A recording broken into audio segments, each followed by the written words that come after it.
Hi guys, welcome back to Total War Therapy, and I want to first to thank you for the previous video. I really wanted to give the right direction to this channel, and I'm happy you like the last content. And before going deep into the content of this video, I wanted to open a little discussion about the comment of Jen Schender, about the mount for legendary lords, for some legendary lords. And yes, it's quite disappointing sometimes when legendary lords that are quite perfect without a mount to receive a mount. And it's not only Skulltaker that, since he has a named Juggernaut, he will probably get a Juggernaut, but even other like Locker, Felhart for example. Why should we give him a dragon? I mean, it doesn't make sense. He's an anti-infantry duelist, so why? And the same with Zatan the Black. When I heard that he would have got the Lamassu as a mount, I was so disappointed. I mean, it's famous for his martial skills, so why just not leave him on foot? Okay, and I hope that Creative Assembly can start to understand this, that we don't want necessarily a mount for... I mean, we want it for other generic characters, but to give unicity to the legendary lords, sometimes we prefer to not get that. Okay, say that we can start to talk about the Ogre Kingdoms. As you know, many things happen. At the beginning, there was the leak of Total War, of the Legend of Total War, that say that we would have received a Cathay Ogre that would have called, I think, Monk the Brutal. And I wasn't interested in that because it's actually a new character, probably new, not necessarily a new model, but you know, maybe a hybrid lord. It would be interesting.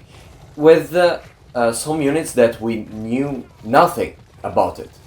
Now they announced that, yeah, Ogre Kingdom, there will be in the next DLC, but it will be probably just the already the stuff that we already know. And yeah, this a little killed the hype for me, yes, but I understand most of the community appreciate and wanted this content, these missing units of the Ogre Kingdom to the game. So I'm very happy that the community can enjoy it at the end. And yes, Ogre Kingdoms, they need a rework? Definitely yes.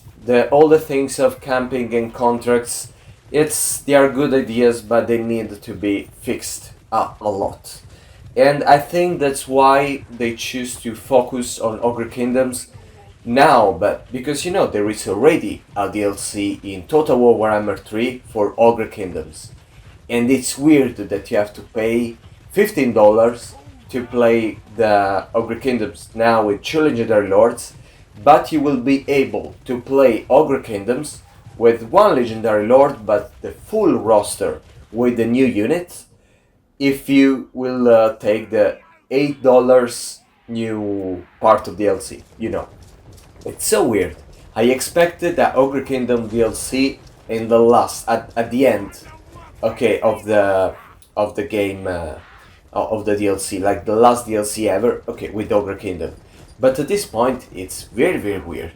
Because yes, I mean, you can play Ogre Kingdom with 8 euros instead of 15, and it doesn't make sense. But okay, I'm happy with that. As I say, they needed a rework, they needed the missing units, because yes, about the number, they have a lot of units, but then if you go to see it, there are like 3 units of Mornfang Cavalry, 2 units of Rhinox, and the Storm Horde in 2 version. So it's kind of repetitive. It offers a very good variety because there is artillery, there is monsters, fast units, slow units, but yeah, still they're missing something to be a complete a race that give you the feeling that okay, there is everything that I can need. And yes, let's talk about Golgfag Man Eater. And yeah, quite happy with the choice. mostly about the mechanic, because compared to Gark Iron Skin, that was my favorite personally, but Golgfag can actually offer you unique mechanics, not just adding armor overall, but it can they can make a mechanic when you have to travel the world to, as they say, to experiment, to taste different cuisine, and yeah, would be very very interesting. From the other side, I'm quite sad because it's just the tyrant model, so nothing special, nothing new. It would be just a tyrant going there with a dual weapon, and yeah, it's okay, but I would like something more unique for the model. They will probably add a couple of animation, but I'm not sure it's enough. But yeah, the most important thing is the mechanics, so it's okay.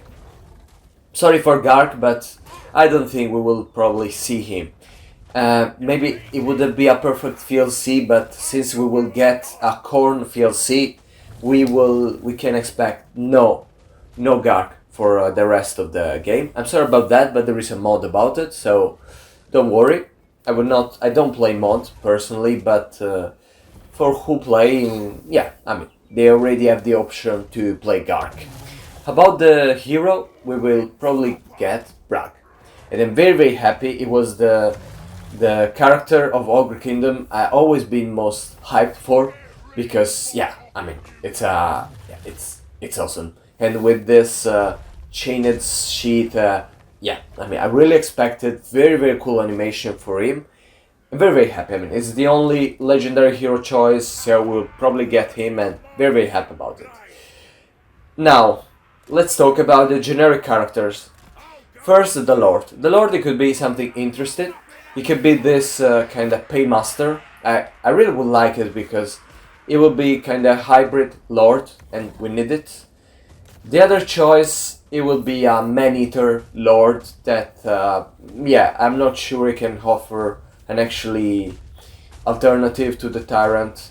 So, I don't know. I'm not sure, because the Tyrant is already anti-infantry and armor piercing. So yeah, probably they can make it anti-large and armor piercing, I don't know, but yeah, I was more interesting about a kind of paymaster ogre. About the hero character, it will be probably the bruiser.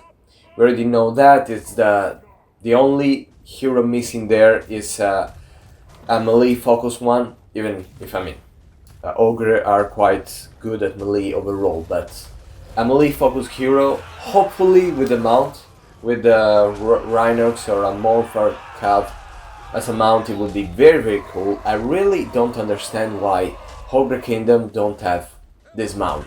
I mean, maybe they would be too overpowered, okay, but I mean, at least to the bruiser, it can be fun. It can be actually fun. About the missing units, as I say, Ogre Kingdoms already offer kind of variety, but yeah, with those units round, they can actually offer some variety more. I'm very happy about the Blood Vulture.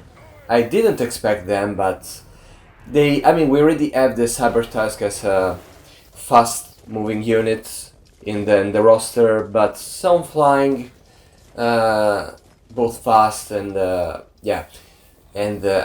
hard hitting unit. It would be very very cool, and I love vultures in general, you know. So I'm very happy to have them in the game, and they look very cool actually. Then the thundertusk, the most awaited since the release. It was a mess we didn't get to the release actually, because you cannot do a monster focus roster with one monster. I don't care about the two variation, it's one monster. And but I really hope that this thundertusk will be different from the Stormhorn, because I mean they are both very very big monsters with big charge, big damage, and yeah, will be probably the thundertusk more frost, as they say. They will have a frost attack, but still I hope they will or make it, you know, far bigger, so far expansive, so you will see if it's it's a good deal to get the thundertusk over the Stormhorn. Or I mean, I want them different in some way. Second, the other units, there will be probably the nobler men biters. That there will be probably noblers with high damage, not armor piercing, but high damage. You know, like Forsaken or goals and so on. It can be cool. I mean, you will have more option for nobblers that actually they're an important part of Ogre Kingdom, so they should give it more. Then the Yetis, the good old Yetis. For them, I mean, I just hope, because you know all people wanted the Yetis, but they are ogre. Okay, they're just frost ogre, so yeah, they will be probably just ogre with the frostbite attack, maybe some other of you know area of the buff or buff for I mean for the enemies probably, but yeah. I mean, I really hope they can make it different, like maybe a little taller than Ogre or a smaller group, but it's a way different. The last units, it would be probably just an Ogre mercenary, probably for Golgfag or some kind of main eater with dual weapons, something like that. So, yeah, I mean, in every roster they are adding with the new DLC, there is just you know, units that it's put there for I mean for give more content, but it's not actually that necessary. That's cool. But yeah, overall, this is my prediction for the Ogre Kingdom DLC. I'm quite excited. Ogre Kingdom are potentially a very good race, even if they are so focused, you know, on in monsters, infantry, and so on. But they can really be a big one, a funny one, but I think the most important thing is the mechanic to be reworked, because that's the lacking of Ogre Kingdom. There is no way at this point you can play good with Ogre, because they suck honestly, and I hope them to fix that, because if they will fix that, then I mean it will be a double win for any legendary lords of Ogre Kingdom in the game. So, we are waiting for the next DLC, and hope to see your opinion in the comment, and see you soon with the last videos about greenskins.